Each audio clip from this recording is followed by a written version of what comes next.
Today, we'll be showing you how to install a flush mount on a manual transfer switch version 1.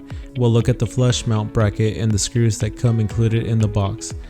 These are the components you'll use to secure the unit into place. Open the transfer switch cover to access the mounting area inside. Then tilt the flush mount at about a 45-degree angle and guide it through the cover opening. Once it's inside, straighten it into position so it sits properly in place.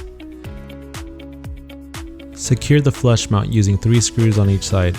Start by loosely threading each screw to ensure proper alignment, then tighten them down evenly so the mount sits flush and firmly in place.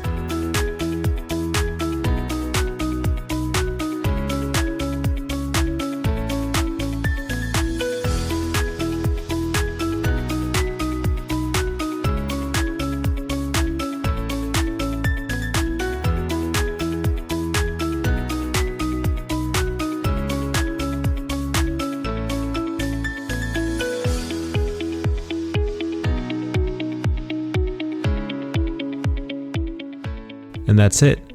Your flush mount installation is complete on the manual transfer switch version 1. For more information, be sure to visit @Nature's Generator.